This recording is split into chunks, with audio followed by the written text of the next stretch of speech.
Hello, everybody, and welcome back to Chicagoland, where we are featuring the NRG Series 10K Modern Showdown. I am Devin O'Donnell, aka Doomwick, joined by Niall, and we have some more modern action to bring to you. As we are entering round number 4 of eight rounds of Swiss, cut to a top 8, and we've got to see some really interesting matches over the course of this event so far, Niall. And we have for people who have been playing modern for the better part of a decade now, you might be familiar with some of the cards in the deck in our first feature match here. Yeah, we have a very exciting one here. We have a Grixis Death Shadow list, which is currently 3-0 going into round 4, and actually going to be playing against a deck we saw last round, which is Andrew Elenbogen on this mono green brood scale combo deck. So very excited to see how these two compare. Now, Devin, as someone who streams and plays a ton of modern, what do you think about this matchup? I mean, it should be pretty interesting. The typical Death Shadow deck does have a lot of cheap interaction, Thoughtseize, Lightning Bolt, Fatal Push, Drown, so potentially able to keep Andrew off the combo. And then, with stuff like Death Shadow paired with maybe Inti or Detective's Phoenix to get it through some chump blockers, like spawn tokens that would be able to chump block. Should be pretty interesting to see how that kind of dynamic shapes up. And I'm very, very excited to see what happens in the match. I believe our players are almost ready, but before we get you down there, we are going to take a look at the leaderboards because we have a lot to play for this weekend. First of all, the Season 2 leaderboard. We have Fletcher Johnson and Cliff Boyardee neck and neck, first and second place. The players highlighted in orange are already qualified. So Kamari, Garrick, Theo already qualified for the championships. But Zoe, who we saw earlier, also fighting for a potential spot. Reed, Hunter, Andrew Ellenbogen, who, as Niall mentioned, we have in our feature match here, and Charles rounding out the top 10. And then as far as the overall leaderboard for the entire year, where the winner, the person who is in first place gets to be the season MVP, which comes along with it free entry into all events in 2025. Garrick on top at 135, Cliff right behind him at 120, Harrison, Sean in the 118, 113, Connor again, Zoe, who we saw earlier, still in contention, and the players down there as well. And each of these events give out 30 points, so it is not unrealistic for players to jump up. Say somebody like Zoe wins an event, she's at 129. Maybe has a good showing yesterday. Bam, she's within striking range. So a lot still to play for, but we have the match started. So Dale Gamez on the right hand side of your screen, on Grixis Death Shadow, which is a deck we have not seen for quite some time, with some interesting additions here. Inti, Psychic Frog, and Detective's Phoenix among those. Against Elenbogen on the Mono Green Eldrazi combo Broodscale deck. And we'll have to see how this one plays out. This should be a very, very interesting one. Yeah, very, very interesting indeed. We're starting off with a Bauble and a Fetch here from Dale. So we're looking to find what land we're going to be kicking things off with. It's like just going to be a Raucous Theater, take the Surveil. I mean, if Dale's deck is good at anything, it is filling the graveyard quickly. Right, and that could potentially be, with threats like Dragon's Rage Channeler and Nethergoyf, really wants to get a lot of stuff into the graveyard early and often, along with, getting some mana value for potential Phoenix down the road, because there's a really cool line where, Dale takes a little bit of damage early, maybe on turn 3 or turn 4, just goes Death Shadow plus Phoenix in the same turn, and that can be a lot of damage out of nowhere that Andrew might not be prepared for. Yep, and we're going to play a second Bauble. Gonna take a look at it. Yeah. We got a reader. Is it a Brute Scale? I'm not sure. It's a Rumble. It's okay. a Rumble. Oh, it looks like a Pro Tour stamped Rumble. Ooh, fancy. Very fancy. So Andrew is going to kick things off with a Forest into a Delighted Halfling. Pretty nice start. Yeah, for sure. Definitely wants to get some, early man acceleration here. Dale's gonna take a card off of the bauble. Looks like picked up a couple of lands. And looking at Dale's hand, it looks like there are a whole bunch of lands. I think I saw at least 4 lands, an Inti, and a Street Wraith. But Inti and Street Wraith kind of cool together. Yeah, very, very interesting combination of cards. See, as we are fetch shocking this time, down to 16 life.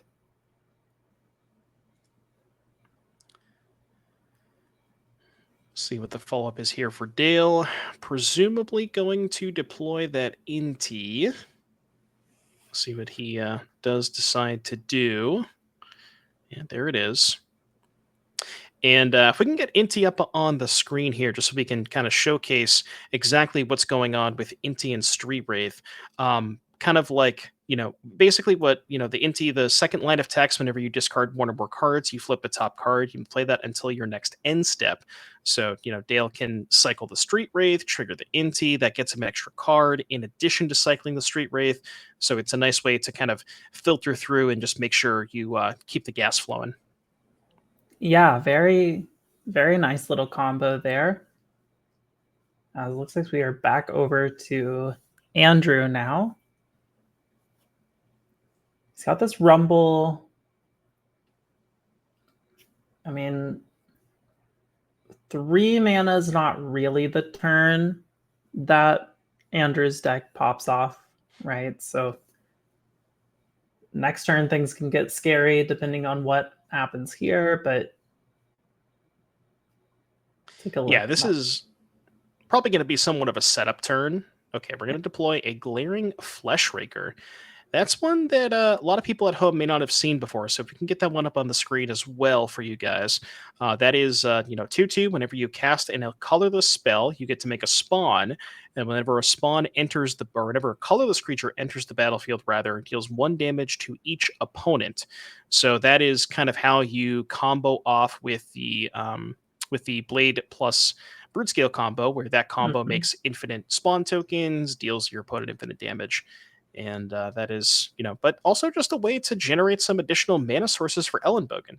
Maybe he next turn, land 1 ring that'll generate a spawn, get him some more mana for the next turn. Yeah, it looks like for Dale here, we are bobbling ourselves, seeing if we want to pick that card up with the Street Wraith, or if we want to shuffle it away with a fetch, perhaps.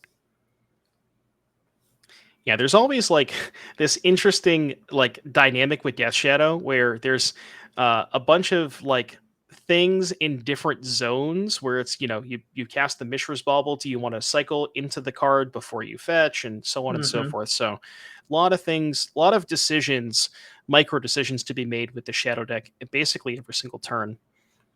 And looks like the Psychic Frog is exiled off of the Street Wraith, so that can be played this turn, which presumably pretty good threat here for Dale.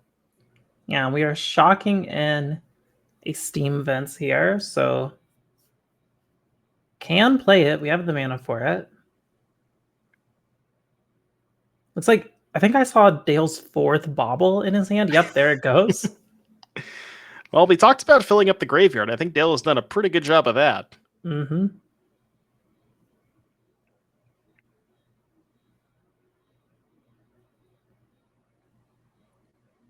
like we are going to go ahead and play the frog. Psychic Frog with Empty, also very nice together. Oh yeah, talk to me.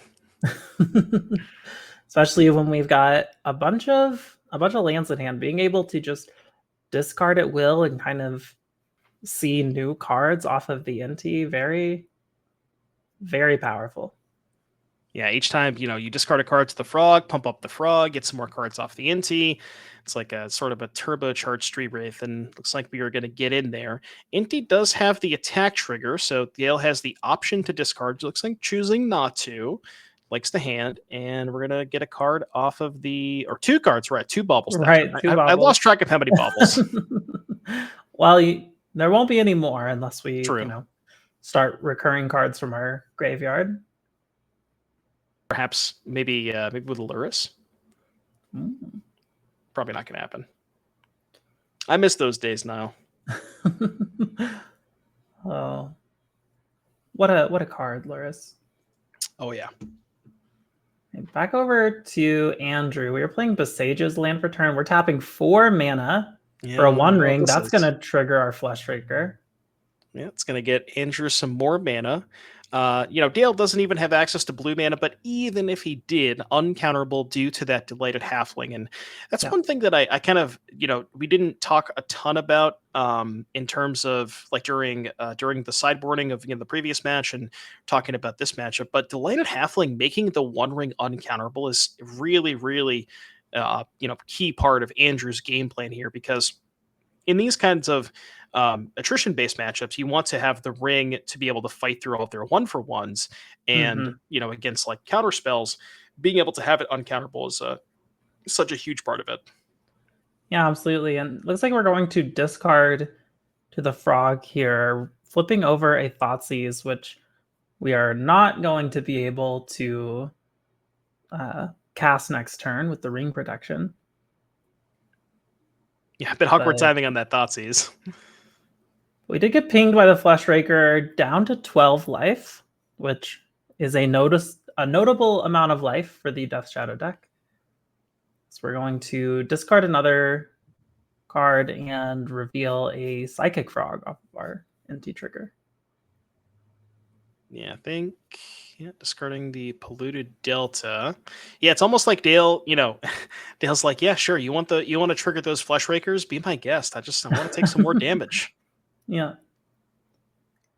It's like we are sacrificing it for a Might, which is going to once again trigger the Fleshraker. This is going to be 2 points of damage onto Dale. Yeah, that's going to put Dale down to 9. And another thing we talked about earlier was the combination of, big threats plus Detective's Phoenix to give them haste. But, with Andrew having protection for this turn, not going to matter. Also, Haywire might notably, once the Phoenix is bestowed, can take care of it.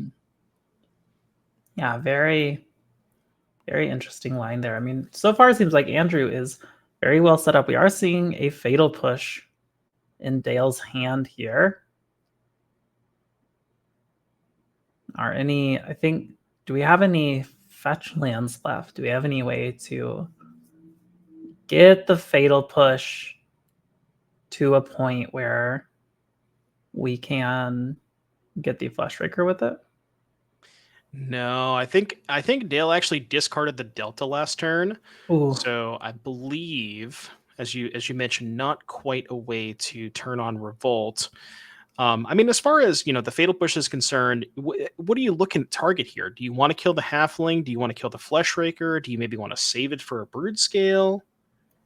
yeah, it's really tough. I mean, it looks like we're going to cycle our Street Wraith, get another look off of the anti trigger, another Thoughtseize that we can't cast. Well, Oh, and we got a Goyf. yeah, looks like the hand is Goyf Push Swamp Watery Grave. I think is the hand for Dale right now. Yeah, that's how it appears to me as well. So can deploy the Goyf and maybe hold up the Fatal Push. Mm-hmm. Figure you don't really need to kill the halfling now because Andrew has access to a bunch of mana anyways. So Yeah, looks like Dale may be holding it up for a potential Basking Brood Scale. yeah, we'll see. We'll see what Andrew is able to pull off here. Going back to his turn. Has a few cards in hand, drawing a couple more, plus the Rumble that is face up. Now, Niall, here's the question: Is Andrew in danger of potentially taking lethal next turn? Just trying to think of, let's say maybe Dale can find a copy of the Phoenix, able to discard some cards to the Frog, get both flying, Phoenix the Nethergoyf. Maybe there's something there. Yeah, I mean, it's certainly not impossible. I mean, it's a lot of life to chunk through. Yeah. And there's the unfortunate thing of the frogs getting flying, you know, interacting kind of awkwardly with the Nethergoyf's power toughness. Right.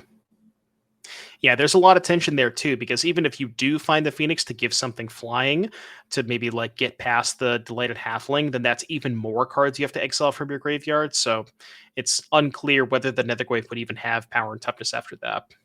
Yeah, so a bit tricky for sure, as we're going to go ahead and rumble here, get a temple down. Dale down to 6 life.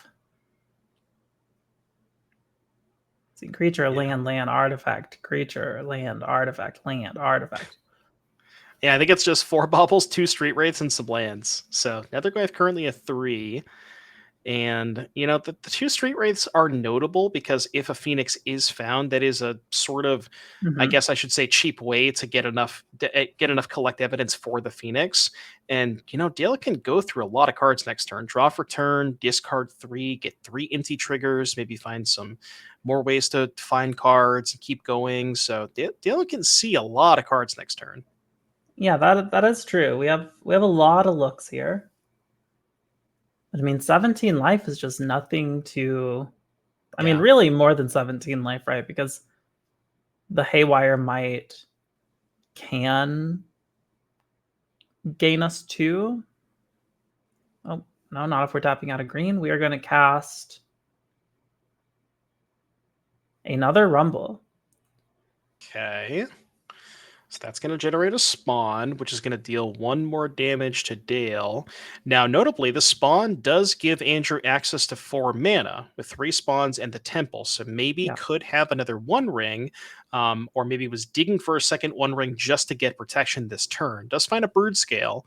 But it'll be interesting to see if Andrew does have a second ring here, because then all that stuff we talked about, can Dale present lethal? All that's a moot point if Andrew has protection. Yeah, absolutely. We'll see.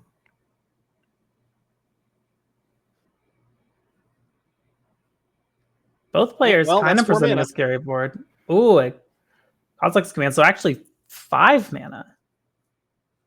Yep. So it looks like probably taking care of the bigger frog would be my guess.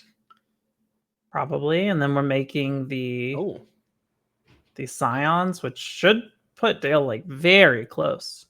it actually looks like Andrew has decided to draw and make scions. Now, notably, Oh, now and with that's Dale, yeah, with Dale at 6 life, this Kozilek's command just kills him with the Flesh Raker. My goodness.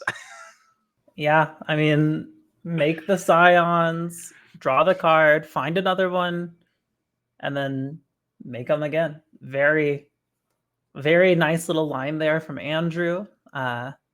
I mean, it felt like a tough position for Dale in general, but definitely felt like anyone's game right up till the end. But Oh, yeah. looking at the sideboards here, what are you thinking? All right, so Dale is looking at a Bone Crusher, a Fatal Push, a Stubborn Denial, a Surgical Extraction, 3 Break the Ice, a Molten Collapse, 2 Pyroclasm, a Toxic Deluge, 2 Nile Spellbomb, and 2 Damping Spheres. So presumably from Dale's side of things, saw the One Ring, probably wants the Bone Crusher. Um, did see the Brasking Brood Scale, so probably wants the Fatal Push. Could maybe go towards Break the Ice, because, Andrew does have a lot of non-basics. And past that, maybe Damping Sphere, but that one might be a bit too narrow. Yeah, yeah, it's tough. I wonder if Molten Collapse is a card we are at all interested in going up on.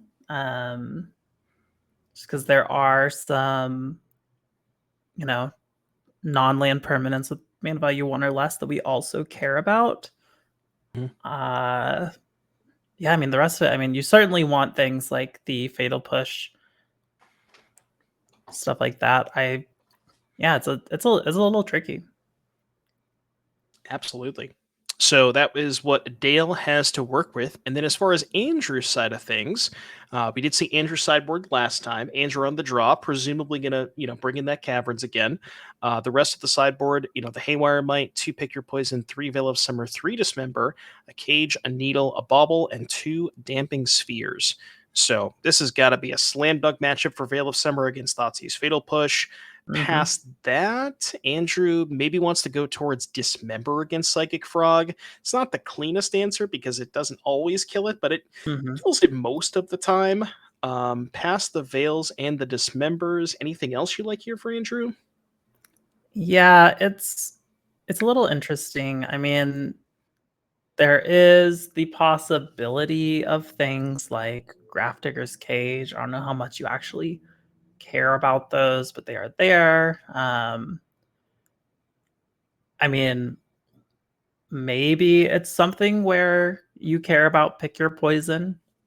Uh, Probably not, but yeah, I mean, I think this might just be a situation where the Veil of Summers, the Dismembers, like that's kind of all you need. You don't want to overboard in a situation like this. Makes perfect sense to me.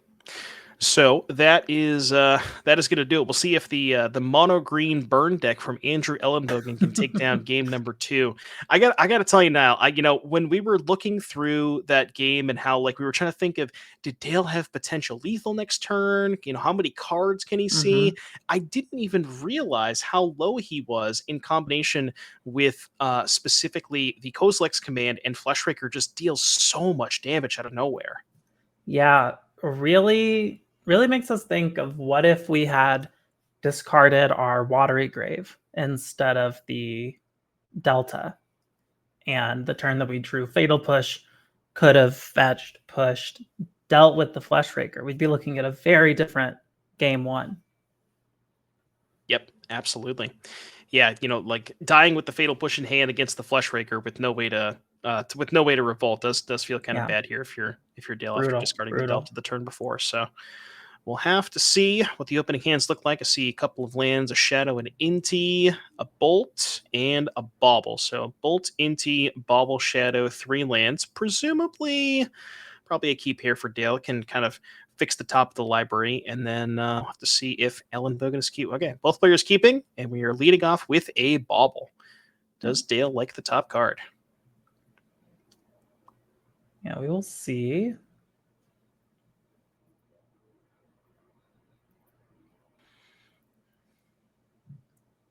Okay, Ooh, we're really taking a thinking look. about it.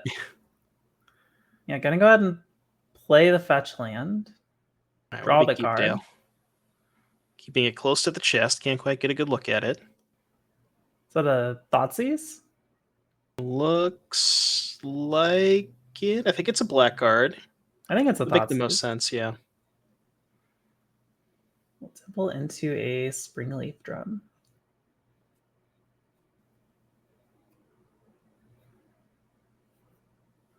And want to see what land Dale wants to grab end of turn with the shadow in hand. Kind of wants to shock a little bit, but maybe want to fix the top of the library with a surveil land. There is 1 falls and 1 theater.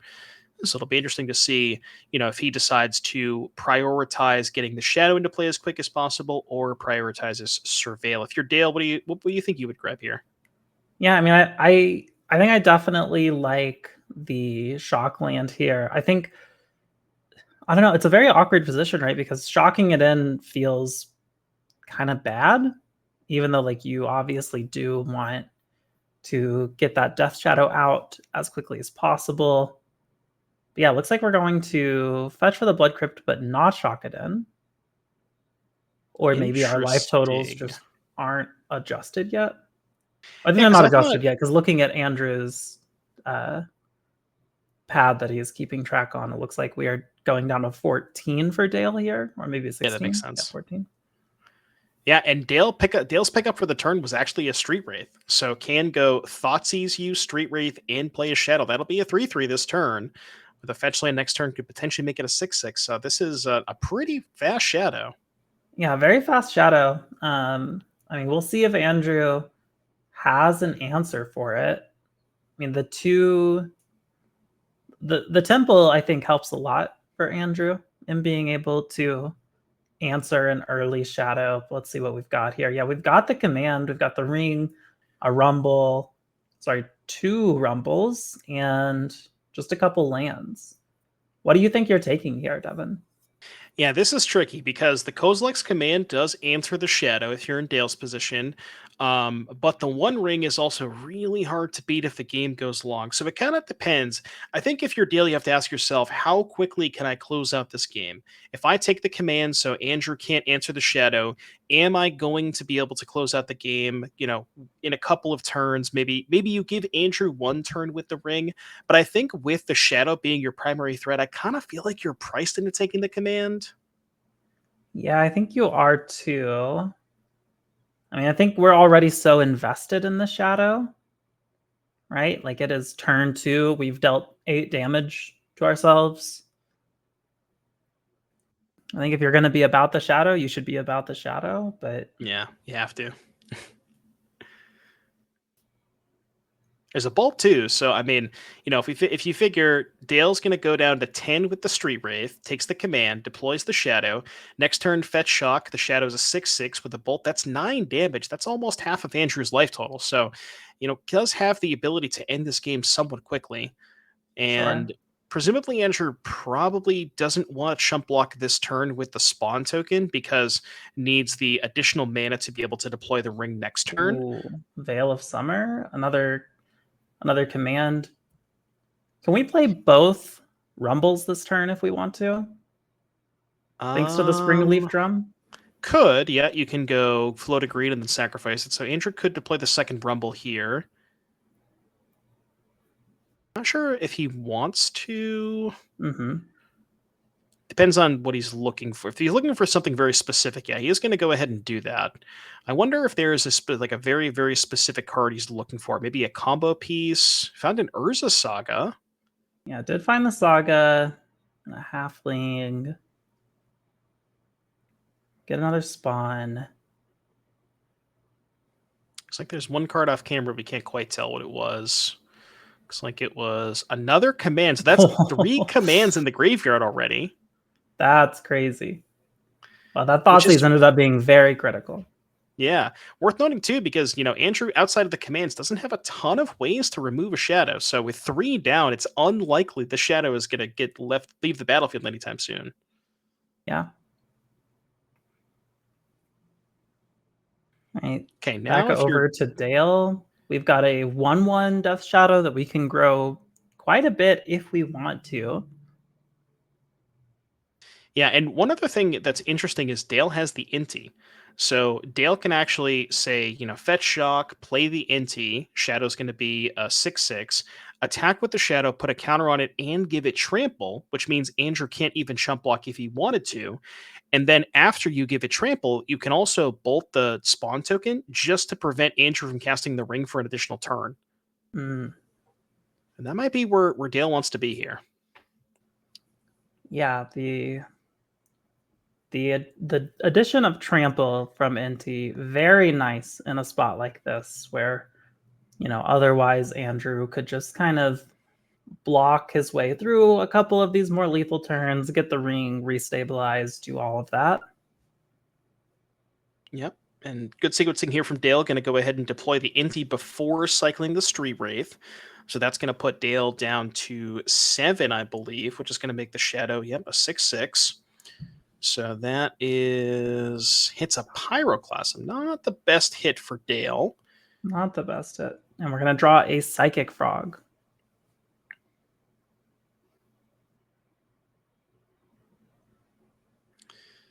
So yeah, presumably, Dale wants to go attack with the Shadow. Okay, looks like we're going to bolt the token. So I wonder if that means we're going to not discard with. I mean, I guess you want to bolt the token anyways, regardless of whether you want to discard or not. But now he doesn't have to discard this turn. Could maybe wait till next turn. Sure. We'll see. Looks like choosing not to. Taking Andrew down to 14. Just a casual twice as much life as Dale. Yeah. And yeah, that bolt was huge too, because now Andrew really wanted to deploy the ring this turn, but can no longer do that. So he's going to lead with the Stirrings, see what that can find. Perhaps looking for maybe a glaring Fleshraker. We saw how much work did. Yeah, Oh. there it is. And with Dale at 7 life, you have to imagine if Andrew gets to untap with that Fleshraker, it's probably going to be lethal. Yeah, I mean that is a very good pickup for Andrew when Dale is really like riding the lightning with his life total here. Although, I guess it is worth noting, remember, 3 Kozilek's commands already milled, so it's Yeah, unlikely Andrew finds the 4th one, and that is kind of the easiest way to deal a whole boatload of damage with the Fleshraker. right. As we are going to see, not sure what card Dale has picked up for turn here. It's like maybe just a fetch land. Yeah, I think his hand is 2 lands and a frog. So if we can fetch shock, this is a 9 damage Death Shadow. If we could potentially get rid of this Fleshraker, we would have 9, 10, 11, 12. Would be very close. Yeah, Fetch Shock, 4. Yeah, that's 12. Maybe you could find a bolt off the top to force a block from Hmm. Andrew. Now the question is, if you're Dale, so say you go to attack with both, you discard a card, put a counter on the shadow, give it trample, and if you like in theory, if you brick off of the Inti trigger, are you happy with the trade of Inti for Fleshraker? I mean, if you're in Dale spot, probably. Probably, but I mean, the ring coming down next turn is just so scary, right? Mhm. Like you have to make it through a couple of turns here, and then like after the ring has done its thing, you're also going to be looking at whatever Urza Saga is going to fetch. You're going to be looking at construct tokens potentially. You're there's definitely still a lot here. It looks like we are just shocking down to 5. Yeah, and I think what Dale's gonna do is he's going to. I think he's thinking about Psychic Frog, discard the Tarn pre-combat to get a card off the Inti. But that does leave you without the ability to give the Shadow trample. So then Andrew could potentially chump block with the Fleshraker. This is a tricky spot here for Dale. Very tricky. And also, shocking in the land instead of fetch shocking means we are once again in a position where if Fatal Push is the card that we hit, how do we make that happen? It is awkward here for Dale because there's only 4 total shocks. There's 2 crypt, 1 grave, 1 vents. So Mm, because he drew the vents, couldn't actually fetch for the shock there. So that is a little awkward. that is awkward. Well, how about that? Well, yeah, it looks like a break the ice off Yeah, the top here. that is brutal here for Andrew. Now, that being said, Andrew does have the Springleaf Drum, so can take this hit, which is what, 8, 9. It's a hit for 10. It would put Andrew down to 4, and then Break the Ice would take care of the Saga. But because of the drum, still can deploy the ring next turn, but albeit at a much lower life total. Yeah, I think it's actually a hit for 11 with the +1/+1 counter that NT gives on the Right. attack here. Yep. So down to 3, scary life total to be at in this format against someone with red mana. If you're Dale, is there a preference on which land you want to destroy versus, Saga versus the Temple? Yeah, this is very tricky. I mean, Saga's scary for sure, especially being able to make creatures next turn. I mean, can you actually afford I don't know, this is really complicated because you're almost certainly playing the frog, right, to have a blocker. Um, Right. so you've got that going for you. Looks like we have a judge call. So I wonder if this is Break the Ice targeting Saga, but Hmm. because their Break the Ice has some weird wording where it says, if we can bring it up on the screen, it says destroy target land. I believe it says that could produce colorless. Yeah, So the Saga doesn't actually have a mana ability to tap for colorless. It gains the ability from the chapter 1. So I think that might be the discussion. sure. Looks But like it is a valid target. So It's going to be destroyed. Yeah, and Dale with the Psychic Frog. Presumably that is the play. Yeah, all right. So Dale empty-handed. Surely you just have to, right? Like your life total's so low. Feels like without the frog there to just block, there are lines where you just die. Right. And now, even with, even if you say you brick off of the draw step for this turn, you can still discard to the Psychic Frog to trigger the Inti, get another look at a card next, get the look at the next card, maybe try and find another copy of Break the Ice to, hinder Andrew's mana development further. And, yeah, so Ring on 1 with Andrew at 3. That is a little scary for Andrew. Yeah, I mean, probably the biggest, most impactful card we could see out of Dale right now would be that one of Bone Crusher Giant from the side. Who knows if it's even brought in? Looks like it was a Thoughtseize drawn. Not good against protection. Also Dale at 4. extremely good at drawing Thoughtseize on the Yeah, turn for the that his ring. opponent has the ring. Yeah, also probably can't even afford to cast that, right? At at 4 certainly life not. against the Fleshraker, so Or it's just like any likely, 2 colorless spells kill you. yeah. Likely we'll end up discarding that to the Frog to at least get another look at the Inti to try and find just something to cast this turn. Could, like you said, could be the Bone Crusher Giant if that was brought in, maybe a second Break the Ice, even just another Thread, another Frog or something, another Shadow. I'm trying to think, looking at Dale's deck list, what else can be hit? There is one copy of Underworld Breach, which would be an interesting hit if that was kept in. Drown, Bolt to kill the Fleshraker, one of those things could be okay. Yeah. Yeah, very tough spot because as long as that Fleshraker is on board, I mean, Kozilek's command is just lethal at any moment. Yeah, so Dale choosing to not discard the Thoughtseize to try and find a spell that turn. What do you make of that? Yeah, I mean, I think pretty much everything that we care about for keeping us alive is happening at instant speed. So, maybe just wanting to give away as little information as possible. Yeah, it's also awkward if you discard main phase and hit Bolt. The way that Yeah. Inti is worded, you only get to cast it that turn, which means that if you hit the Bolt, then it would go away. Looks like Dale's going to discard now, and we find a Delta. Not what we're looking for. We're going to draw our cards off the ring.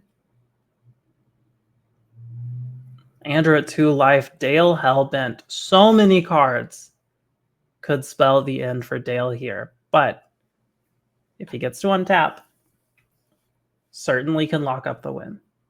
Yeah, and now Andrew kind of needs to find another ring. With the ring on 2 at 2 life, maybe a Haywire Bite to pop his own 1 ring. But even a Haywire Bite might not be enough here because the Inti plus Shadow can still deal a ton of damage with Trample through the blockers. So blocking is kind of not really an option here for Andrew. Right. Looks like we are making green and a colorless, maybe a Rumble. Yep. Well, we can also jump the Frog at any point. We've got plenty of ways. Oh, a second Fleshraker. I think that might just be lethal. And the 4th Kozilek's command there. So this Rumble spawn token is going to put Dale to 3. The second Fleshraker is going to trigger the first one that puts Dale to 2, and then any other colorless spell will be lethal. Yeah, but there does need to be another colorless spell. Yeah. Andrew moving quickly. It looks like he might have it here.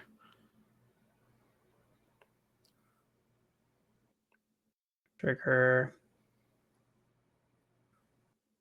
down to 2. Yep, there's the Brute Scale. Oh, brutal. Absolutely brutal. Nile mono green burn advancing to 4-0. That is going to do what a wild set of matches here for Andrew. I mean, this is something because we haven't really seen Death Shadow in quite some time. The interaction or the dynamic of the Shadow player going so low against Fleshraker was really fun to watch.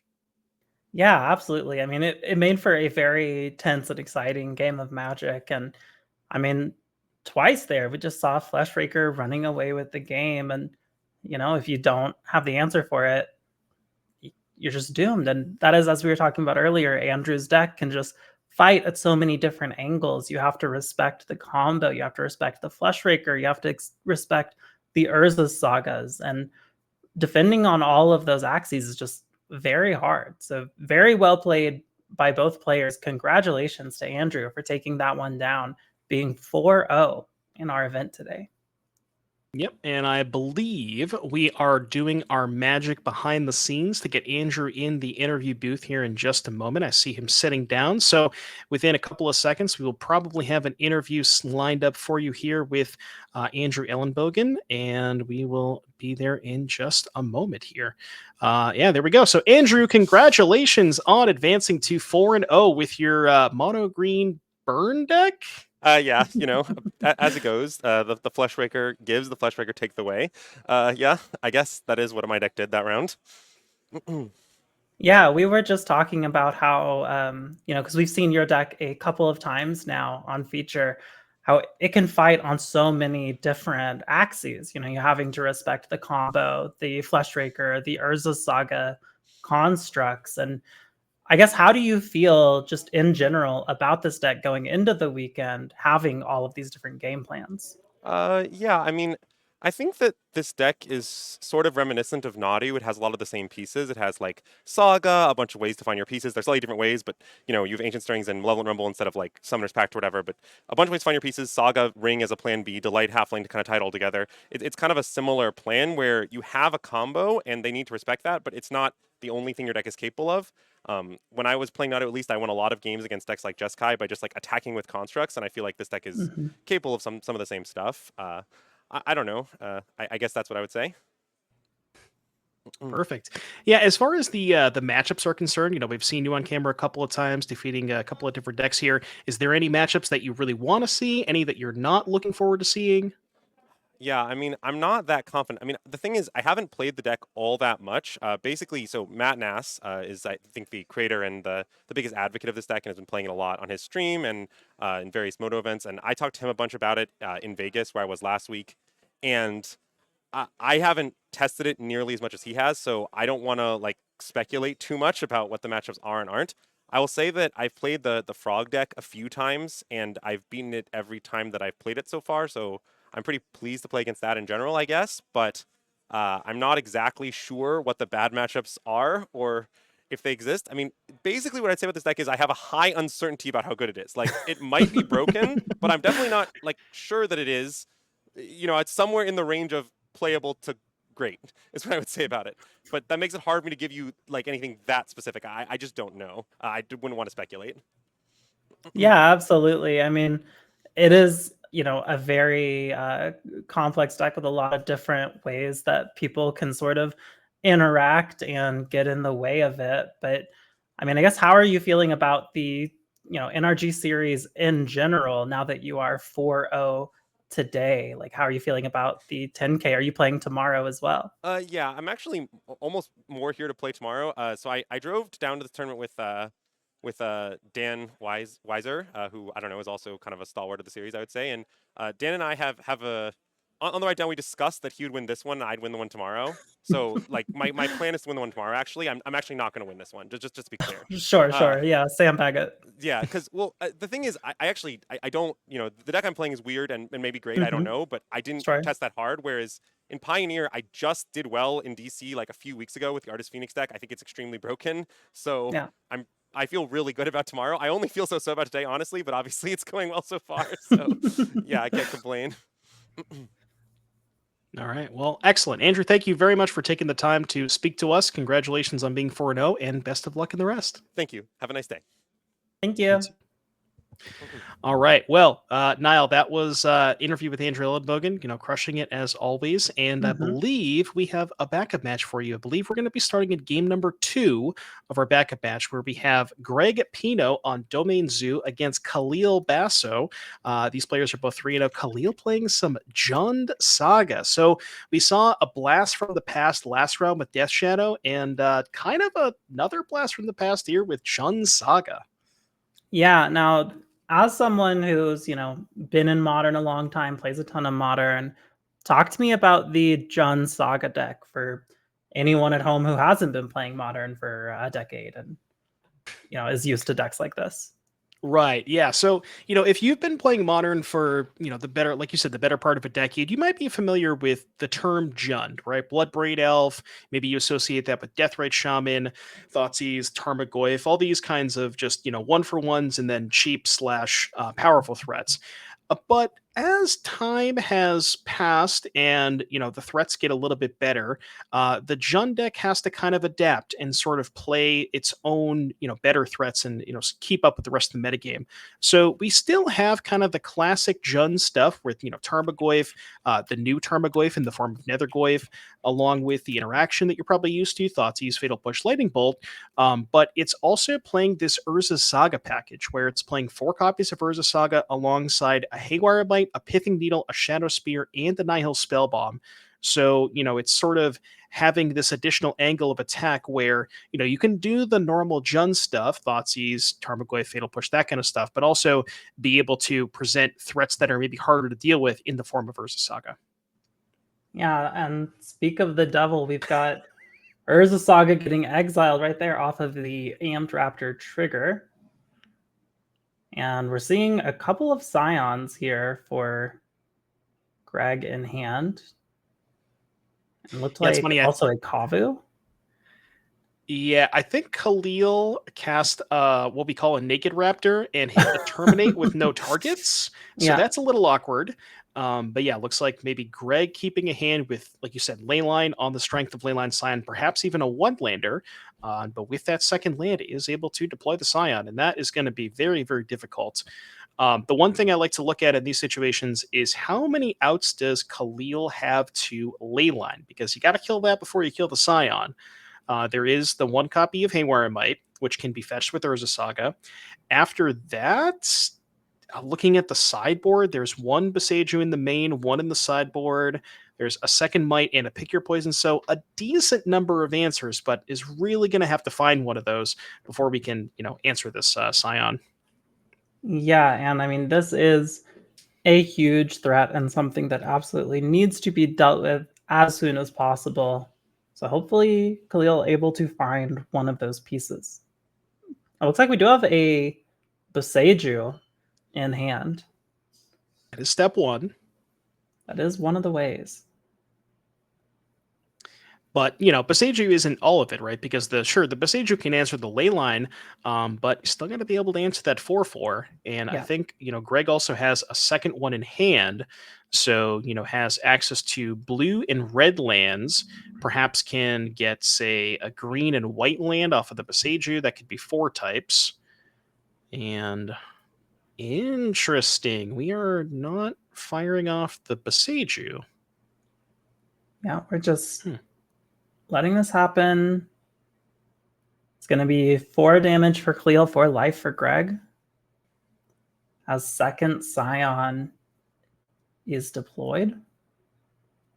Yeah, I wonder what the thought process is here as to not besiegeing the ley line. Perhaps waiting till end phase to get more information on what Greg is, deciding to do this turn, but gonna get punished really badly because now, Greg able to deploy the second Scion, even after the ley line is answered, you're still facing down 2 4/4s and actually decides to go with a Bowmaster instead. Interesting. Yep, that's just going to shoot face, make the token.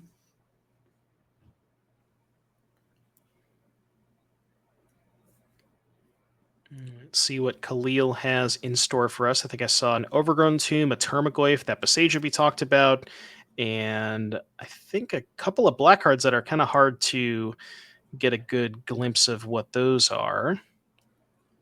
He's going to play the Tomb. Looks like a very stacked hand for Greg over here with Leyline Binding, Leyline of the Guild Pack, Kavu, Duration. We've got the Goifun board for Khalil here as the Scions come back in, and now we are going to go ahead and Beseiju this Leyline. Yeah, but you almost wonder, is it too late at this point? Because now that those 2 4/4s are in play, this is going to put Khalil down to 4. The Lightning Bolt is still able to be cast. We can Leyline Binding the Tarmogoyf to make sure there's not any pressure really on Greg, and can also just get a land here to be able to potentially even cast an Expressive Iteration if he so chooses. Sure. Or even a Kavu. Looks like we're just going to get a Triumph here, just reestablish domain.